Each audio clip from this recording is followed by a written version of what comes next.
पिछले एपिसोड के लास्ट में हमने देखा था कि येबन और मून को अब ग्वांगसिक पे शक हो रहा था कि कहीं सीरियल किलर वो तो नहीं। मून फिर येबन के साथ ग्वांगसिक से मिलने पहुंचता है तो एरान बताती है कि वो घर पे नहीं है। मून फिर येबन को उसके घर ड्रॉप करके कहता है कि तुम घर पे ही रहना और ओखुई को भी बुला लेना, और खुद ग्वांगसिक को ढूंढने निकल जाता है। दूसरी तरफ हम ग्वांगसिक को देखते हैं जो किसी आदमी को फॉलो कर रहा था और उस आदमी ने भी उसके जैसे रेन पोंचो ही पहन रखा था। फॉलो करता हुआ वो एक घर के पीछे चला जाता है जहाँ से बस चाकू चलने की आवाज आती है। फिर जब ग्वांगसिक सामने आता है तो हम देखते हैं कि उसके बॉडी में से खून बह रहा था।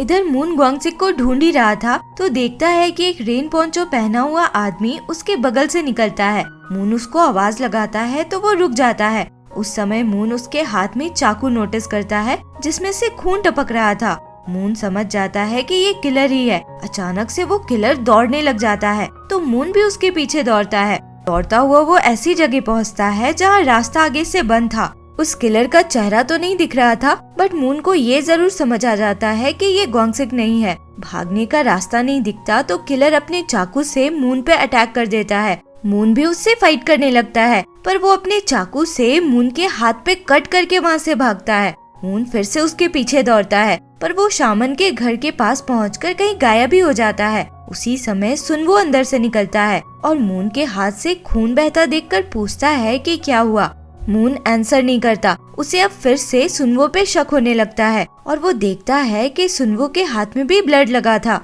दूसरी तरफ हम येबन को देखते हैं जो अपने घर में ही थी और ओखुई भी उसके साथ थी। येबन ओखुई को ग्वांगसिक के बारे में बता रही थी कि शायद वही किलर है। तभी दरवाजे पे जोर से नॉक होता है। येबन डरते हुए बाहर निकलती है तो बाहर से ग्वांगसिक की आवाज आती है कि मैंने पता लगा लिया है। येबन दरवाजा खोलती है तो ग्वांगसिक को देखती है जो खून से लथपथ था और अंदर घुसते ही वो गिर जाता है। बहुत मुश्किल से वो येबन से एक शब्द कहता है ब्लैक, और फिर उसकी डेथ हो जाती है। इधर मून सुनवो से पूछता है कि तुम्हारे हाथ में खून कैसे लगा। सुनवो थोड़ा सोचता है फिर कहता है कि मुझे नहीं पता। तभी मून को येबन का कॉल आता है। वो सुनवो से कहता है कि अगर तुम यहाँ से कहीं गए तो मैं तुम्हें मार डालूंगा, और भागकर येबन के यहाँ पहुँचता है। वो ग्वांगसिक का पल्स चेक करता है तो वो मर चुका था। मून गुस्से में वापस सुनवो के पास जाता है और उस पर चिल्लाता है कि तुम ही ने ग्वांगसिक को मारा है ना। सुनवो कहता है कि येबन ने ऑलरेडी मुझे टच करके चेक कर लिया है तो फिर से तुम मुझ पे शक क्यों कर रहे हो। मून को अब भी भरोसा नहीं होता। वो सुनवो का रूम चेक करने लगता है तो सुनवो उसको रोक देता है ये बोलकर कि तुम्हारे पास सर्च वारंट है क्या। मून कहता है मैं तुम्हें पकड़ कर रहूंगा, तुम बस वेट करो, और वहाँ से निकल जाता है। नेक्स्ट सीन में हम देखते हैं कि एरान मून को बताती है कि ग्वांगसिक कई दिनों से ठीक से सो नहीं पा रहा था। ऐसा लग रहा था जैसे कोई बात उसे परेशान कर रही थी, और फिर वो घर से ये बोलकर निकला था कि उसे कुछ चेक करना है। बाद में मून इमेजिन करता है कि क्या हुआ होगा। उसे लगता है कि ग्वांगसिक को किसी पे शक हुआ होगा, ऐसा कोई जिसे वो जानता था। चेक करने के लिए उसने उसे फॉलो किया होगा ताकि उस पे वो अपना पावर यूज करके पता कर पाए, पर उल्टा ही हो गया। एक बात मून समझ नहीं पा रहा था कि मरता हुआ ग्वांगसिक येबन के पास क्यों गया। क्या वो उसको कुछ बताना चाहता था। फिर हम येबन को देखते हैं। वो वापस घर आती है तो देखती है कि मून बाहर खड़ा था और उसके हाथ से अब भी खून बह रहा था। येबन उसे अंदर ले जाकर पट्टी करती है, फिर बताती है कि ग्वांगसिक उसे कुछ बताना चाहता था पर वो सिर्फ ब्लैक ही बोल पाया। मून को लगता है कि ग्वांगसिक जरूर ब्लैकआउट्स के बारे में बोलना चाहता होगा। उसे किलर के ब्लैकआउट मेमोरीज में कुछ क्लू मिला होगा, ऐसा क्लू जिसे किलर छुपाने की कोशिश कर रहा था। अब तक मून और येबन को यही पता था कि ब्लैकआउट का मतलब इंसान की आंखें बंद है। उस समय की मेमोरी में येबन को बस ब्लैक ब्लैक ही दिखता था, पर मून को अब लग रहा था कि ब्लैकआउट्स के पीछे जरूर कोई ट्रिक होगा, क्योंकि उसे शुरू से ही ये थोड़ा अजीब लग रहा था कि किलर अगर विक्टिम को आंखें बंद करके मार भी लेता है तो विक्टिम तक पहुंचने के लिए तो उसे देखना ही होता होगा। मून को लगता है कि किलर जरूर कोई ऐसी ट्रिक यूज कर रहा है जिससे उसकी आंखें खुली होने के बाद भी उसके मेमोरीज में ब्लैकआउट्स दिख रहे हैं। मून येबन से कहता है कि वो सुनवो से दूर रहे क्योंकि अब भी उसे उस पे शक है। किलर उसके घर के पास से ही गायब हुआ था और सुनवो के हाथ में उसने ब्लड भी तो देखा था। मून के जाने के बाद येबन मन में सोचती है कि अगर मुझे इन्फॉर्मेशन चाहिए तो सुनवो को टच करना ही होगा, क्योंकि पहले जब उसने सुनवो को टच किया था तो उसे ब्लैकआउट्स दिखे थे। वो सुनवो को कॉल करके मिलने बुलाती है। सुनवो समझ रहा था कि उसे भी उस पे थोड़ा शक है। वो खुद ही उसे टच करने को बोलता है और कहता है कि वो बाकी लोगों का शक करना एक्सेप्ट कर सकता है पर उसका नहीं। इस पे येबन कहती है कि मुझे तुम्हें टच करने की जरूरत नहीं, मुझे भरोसा है कि तुम किलर नहीं हो। उस समय हम डिटेक्टिव ना को देखते हैं जो सुनवो पे नजर रखी हुई थी। वो मून को कॉल करके बताती है कि येबन सुनवो के साथ है, तो मून उस पे नजर रखे रहने को बोलता है। इधर सुनवो के साथ लौटती हुई येबन उसे बताती है कि ग्वांगसिक भी उसकी तरह साइकिक था, जो लोगों के पैर को टच करके उनकी मेमोरीज देख सकता था। येबन ये भी बताती है कि किलर भी शायद साइकिक ही है। मीटियर शावर वाली रात किलर भी वहाँ पे था। नेक्स्ट सीन में हम देखते हैं कि मून जोंगमुक से कहता है कि एक बार वो जाकर ग्वांगसिक की बॉडी चेक करे। अब उनके पास इस केस को इन्वेस्टिगेट करने का अथॉरिटी तो था नहीं, तो जोंगमुक छुपकर ऑटोप्सी रूम जाता है और ग्वांगसिक के बॉडी की फोटोज ले लेता है। बाद में जब वो लोग ग्वांगसिक के चाकू के निशान को पहले के विक्टिम से मिलाते हैं तो निशान काफी अलग था। पहले के विक्टिम्स में ऐसा लग रहा था जैसे रैंडमली चाकू से मारा गया हो, जैसे किलर ने आंखें बंद करके उन्हें मारा हो। पर असेंबलीमैन चा और ग्वांगसिक के केस में ऐसा लग रहा था जैसे किलर ने खुली आंखों से अटैक किया था, क्योंकि चाकू वाइटल पॉइंट्स में मारे गए थे, ना कि रैंडमली।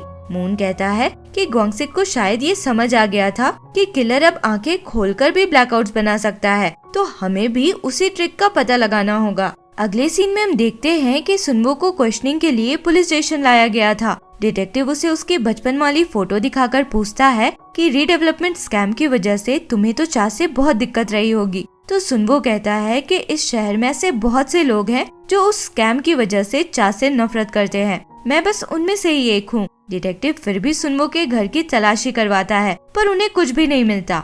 पुलिस स्टेशन से निकलकर सुनवो सीधा येबन के यहाँ जाता है। मून भी उसे पूरा टाइम फॉलो ही कर रहा था। सुनवो येबन से अपने साथ वर्कशॉप चलने को बोलता है। कहता है कि अगर वो उसके साथ रहेगी तो कोई उस पर शक नहीं कर पाएगा। येबन मान जाती है और दोनों साथ में उसके वर्कशॉप जाते हैं। वहाँ येबन को बार बार मून का कॉल आ रहा था, तो कॉल रिसीव करने वो बाहर निकलती है तो देखती है कि मून वहाँ तक आ गया था। मून कहता है कि उसे उसकी फिक्र हो रही थी इसलिए वो आया। फिर कहता है कि क्या सच में तुम्हें सुनवो इतना ज्यादा पसंद है या फिर तुम्हें बस कोई चाहिए डेट करने के लिए, क्योंकि अगर ऐसा है तो तुम मुझे ही डेट कर सकती हो। येबन उस पे गुस्सा करके अंदर चली जाती है। मून को तो समझ ही नहीं आता कि उसने गलत क्या बोला।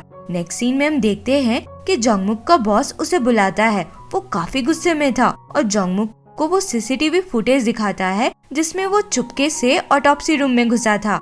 वो जोंगमुक को बहुत डांटता है, ये बोलकर कि जब उसने उसे सीरियल किलर वाले केस में इन्वेस्टिगेट करने से मना किया था तो वो वहाँ क्यों गया था।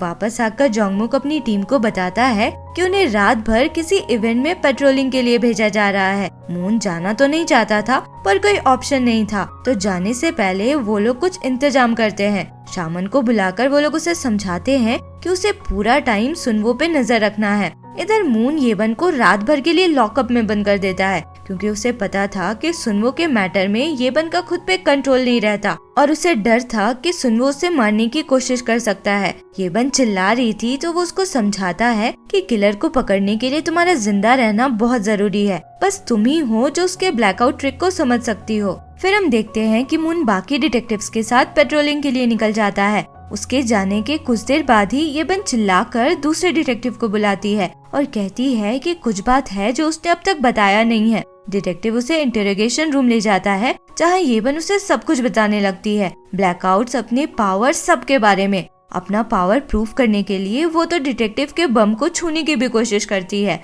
तो डिटेक्टिव उसको पागल समझकर घर भेज देता है। वापस आकर येबन ओखुई के साथ थी तो उसे सुनवो का कॉल आता है और वो उसे अपने वर्कशॉप बुलाता है। ओखुई के मना करने के बाद भी येबन खुद को रोक नहीं पाती जाने से। ओखुई फिर मून को कॉल करके बताती है कि येबन लॉकअप से निकलकर अब सुनवो के वर्कशॉप की तरफ जा रही है। मून जोंगमुक से कहता है कि उसे वापस जाना होगा, येबन खतरे में है। इधर हम सुनवो को देखते हैं जो एक बॉक्स में रखे चाकू की तरफ देख रहा था जिसमें खून लगा हुआ था। तभी येबन अंदर आती है। येबन को देखकर वो बस स्माइल करता है, पर येबन के साथ शामन को देखकर वो तुरंत अपना बॉक्स बंद करता है। येबन ये नोटिस कर लेती है। शामन कहता है कि उसने येबन को अकेले इधर आते देखा तो छोड़ने चला आया, सुनवो उन दोनों के लिए चाय लेकर आता है और जानबूझकर शामन पे गिरा देता है। फिर कहता है कि पास में जो चर्च है वहाँ के वॉशरूम में जाकर वो खुद को साफ कर ले। पर शामन येबन को सुनवो के साथ अकेला नहीं छोड़ना चाहता था, तो वो सुनवो को भी साथ चलने को बोलता है।